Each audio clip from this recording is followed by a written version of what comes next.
Good morning traders. So మార్కెట్‌లో ఈరోజు మనకు bank Nifty near by 100 points gap up అయితుందండి. సో కంపేర్ టు బ్యాంక్ నిఫ్టీలో అయితే 50 పాయింట్స్ మనకు గ్యాప్ డౌన్ అవుతుంది. సో బ్యాంక్ నిఫ్టీలో మనకు 100 పాయింట్స్ గ్యాప్ అవుతుంది కాబట్టి సో మార్కెట్‌లో మనం 51,800 బ్రేక్ అయితే మనం బయింగ్ సైడ్ వెళ్ళే ఛాన్స్ ఉంటదండి. సో ఎందుకంటే నిన్న క్లోజింగ్ ప్రైస్‌లో ఎవరైతే బై చేసి ఉంటారో సో వీళ్ళకి వార్నింగ్ ఇనికి మరోసారి డౌన్ సైడ్ వచ్చే ఛాన్స్ ఉంటది. సో దాని తర్వాత మార్కెట్ అప్ సైడ్ వెళ్తుండొచ్చండి. సో చూద్దాము ఎందుకంటే నియర్ బై మనకు 52,000 రౌండ్ నెంబర్ ఉంది, సైకాలజీ నెంబర్ ఉంది. అప్ టు ఈ సెల్లర్స్ ఎవరైతే ఉంటారో ఈ నియర్ బై సెల్లర్స్ నిన్న క్లోజింగ్ ప్రైస్‌లో మాక్సిమం ఎగ్జిట్ అయి ఉంటారు. మ్యాక్స్ టు మ్యాక్స్ 52,000 అబోవ్ మన సెల్లర్స్ ఎస్ఎల్స్ ఉంటాయండి. సో ఈ 52,000 దాటినంత వరకు మనం కొంచెం బై చేసేటప్పుడు కొంచెం జాగ్రత్త చేయాలి. ఎందుకంటే మార్కెట్‌లో ఒకేసారి ఫాల్ అవుతుండొచ్చు. సో మార్కెట్‌లో మనం గ్యాప్ అయిన తర్వాతకి మళ్ళీ మార్కెట్‌లో కరెక్షన్ వచ్చిన తర్వాతకి మళ్ళీ అగైన్ వెళ్తే మనం బై చేసే ఛాన్స్ ఉంటదండి. సో ఎందుకంటే అప్ టు మనకు నిఫ్టీ కూడా సపోర్ట్ చేయట్లేదు. నిఫ్టీలో మనకు బై సైడ్ వెళ్ళాలంటే చాలా లాంగ్ ఉన్నది. మన సెల్ సైడు.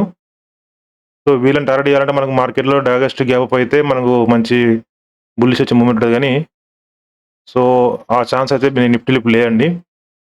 సో నిఫ్టీలో మళ్ళీ గ్యాప్ డౌన్ అవుతుంది. మళ్ళీ గ్యాప్ డౌన్ అయిన తర్వాతకి అప్ సైడ్ వెళ్ళినాక మళ్ళీ ఏమైనా సెల్లింగ్ జరిగే ఛాన్స్ ఉంటది. చూసారా మార్కెట్‌లో నిఫ్టీలో వచ్చేసి మనకు గ్యాప్ డౌన్ అయిన తర్వాతకి మార్కెట్‌లో నిన్నటి లో బ్రేక్ అవుతుంది.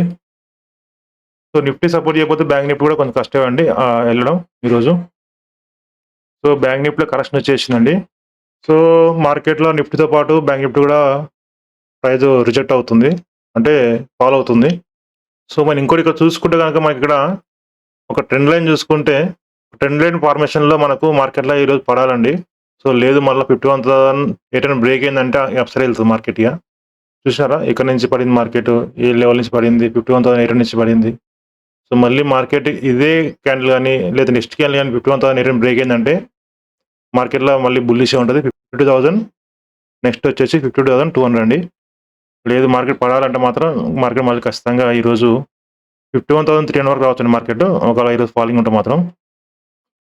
సో సెల్ సైడ్ తీసుకున్నానండి ఈరోజు పొజిషన్ నేను. సో మార్కెట్‌లో నిఫ్టీ పడిపోతుంది. సో బ్యాంక్ నిఫ్టీ కూడా ఈరోజు ఫాల్ ఉంటుంది అనిపిస్తుంది నాకైతే. సో ఎంట్రీ అవుతానండి. సో నా స్టాప్ లాస్ వచ్చేసి 51,730 అండి. ఒకవేళ మళ్ళీ 51,650 బ్రేక్ అయిందంటే అప్ సైడ్ వెళ్ళే ఛాన్స్ ఉంటదండి. మార్కెట్ రివర్స్ అయిందండి. సో ఎగ్జిట్ అవుతాను. స్టాప్ లాస్ హిట్ అయిందండి. నా లాస్ వచ్చేసి 4,700 అండి. సో అంతేండి ఈ రోజుకి. No more trades. సో 51,800 దగ్గర మనకు ప్రైస్ రిజెక్ట్ అయింది కాబట్టికి మార్కెట్‌లో అప్ టు 10 లైన్ కూడా ఫాలో అవుతుంది కాబట్టికి సో మార్కెట్‌లో కంటిన్యూ ఫాల్ ఉంటదని అనుకున్నాను. సో లేకపోతే మార్కెట్ వెళ్తే ఇక్కడి నుంచే వెళ్ళాల్సింది. సో మార్కెట్‌లో ఇక్కడ ఏం చేసింది, ఎవరైతే క్లోజింగ్ ప్రైస్‌లో బై చేసి ఉంటారో వాళ్ళని ఎగ్జిట్ చేపించిన తర్వాతకి మార్కెట్‌లో కంటిన్యూ అప్ సైడ్ వెళ్ళిందండి. సో ఈరోజు నా వ్యూ సెల్లింగే ఉండేయండి. సో మార్కెట్‌లో మనకు ఒకవేళ అప్ సైడ్ వెళ్ళాలంటే ఫస్ట్ క్యాండిలే మనకు బుల్లిష్ క్యాండిల్ ఉంటే మనకు మంచి మూవ్‌మెంట్ ఉండే ఛాన్స్ ఉండేది. సో మార్కెట్‌లో మన ప్రైస్ రిజెక్ట్ అయింది కాబట్టి ఇక్కడ 51,800 ఎగ్జాక్ట్‌లీ. సో మళ్ళీ రీట్రేస్‌మెంట్‌లో సెల్ చేశానండి. సో ఈ మూవ్‌మెంట్ నేను ఎక్స్‌పెక్ట్ చేయలేదండి ఇంత ఫాస్ట్‌గా రికవర్ అయిద్దని. సో మళ్ళీ ఇక సెల్లర్స్ యాడ్ అయిన తర్వాతకి అయితే మనకు 51,400 బ్రేక్ అయిన తర్వాత మళ్ళీ అప్ సైడ్ ఛాన్స్ ఉంటుంది కానీ సో మార్కెట్ ఇంత ఫాస్ట్‌గా రికవర్ అయ్యి మళ్ళీ పడతదని అనుకోలేదు. సో వ్యూ అయితే సెల్లింగ్‌లో ఉండేది. ఎందుకంటే కంపేర్ టు మనకు బ్యాంక్ నిఫ్టీ తీసుకుంటే నిఫ్టీలో మనకు నెగటివిటీ ఎక్కువ ఉందండి. సో అందుకని నేను నిఫ్టీని అండ్ సెన్సెక్స్‌ని బేస్ చేసుకొని అప్పుడు మనకేంటంటే బ్యాంక్ నిఫ్టీ 52,000 బ్రేక్ కాలేదు కాబట్టి అందులో హై లెవెల్‌లో ఉంది. మనకేది బ్యాంక్ నిఫ్టీ హై లెవెల్‌లో ఉంది కాబట్టి మనకు ప్రైస్ మాక్సిమం పడే ఛాన్సే ఉంటది. సో ఈ నిఫ్టీని సెన్సెక్స్ బేస్ చేసుకొని నేను బ్యాంక్ నిఫ్టీలో సెల్లింగ్ అనుకున్నాను. సో ఏదేమైనా అది 1 మినిట్‌లో నాది ఎస్ఎల్ హిట్ అయిపోయిందండి. సో ఎగ్జిట్ అయిపోయాను. సో ఒకటి చెప్తాను గుర్తుపెట్టుకోండి. ఎప్పుడైనా మార్కెట్‌లో మాత్రం మన రిస్క్, రివార్డ్ మన అండర్‌లో ఉండాలండి. ఇది మరీ చెప్తున్నాడు, పదే చెప్తున్నాడని కాకుండా ఎంతసేపు ఉన్నా మన రిస్క్ మన అండర్‌లో ఉండి మనం ఎంతైతే లాస్ అనుకుంటామో అంతే లాస్ తీసుకున్న తర్వాతకి మనం రివార్డ్ గురించి ఆలోచించాలి. రివార్డ్ కూడా ఇస్తది. కాకపోతే ఫస్ట్ ఆఫ్ ఆల్ మన లాస్‌ని కంట్రోల్ చేసుకుంటేనే ఆటోమేటిక్‌గా మనకు రివార్డ్ అనేది మార్కెట్ ఇస్తదండి.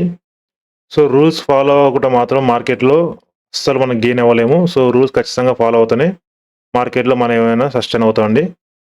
సో దయచేసి చెప్తున్నాను. అందుకనే స్టాప్ లాస్ పెట్టుకొని ట్రేడ్ చేయండి. ఒకవేళ ఇప్పుడు ఇక స్టాప్ లాస్ పెట్టుకోకపోతే నాకు చాలా ఎక్కువ లాస్ వచ్చేది. సో, అరే! ఈరోజు 4000 లాస్ వచ్చింది. ఫాస్ట్‌గా లాస్ వచ్చేసింది.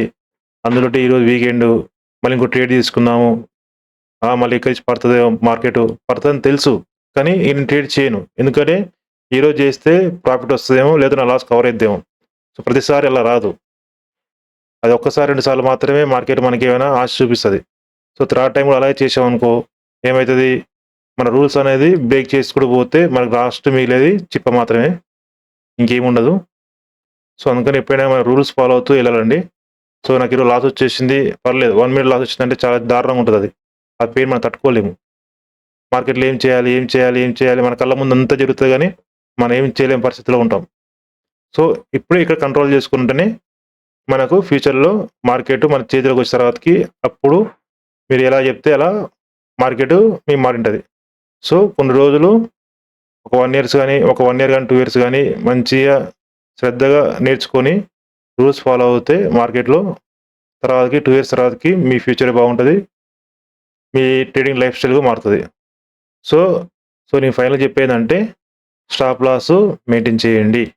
స్టాప్ లాస్ మెయింటైన్ చేస్తేనే మనకు రివార్డ్స్ అనేది మార్కెటే ఇస్తది. మనం ట్రేడ్ ఎంట్రీ చేయడం మాత్రమే మన పనండి.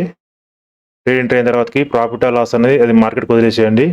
సో, రోజు ఎంతైతే రిస్క్ అనుకుంటున్నారో ఆ రిస్క్ తీసుకొని, ఆ రివార్డ్ కూడా తీసుకొని ఎగ్జిట్ అయిపోయిన తర్వాతకి మార్కెట్ నుంచి సిస్టమ్ క్లోజ్ చేసి వేరే పని చూసుకోండి. ఓకేనండి. థాంక్ యూ అండి. Thank you very much. And అది రిక్వెస్ట్ అండి. నా లైవ్ వీడియోస్ అండ్ నా లైవ్ అనాలిసిస్ మీకు నచ్చినట్లయితే ప్లీజ్ లైక్ చేయండి. సబ్స్క్రైబ్ చేసుకోండి. అలాగే ఆల్ నోటిఫికేషన్ ఆన్ చేసుకోండి. థాంక్ యూ అండి. బాయ్. మళ్ళీ మండే కలుద్దాం. ఓకే.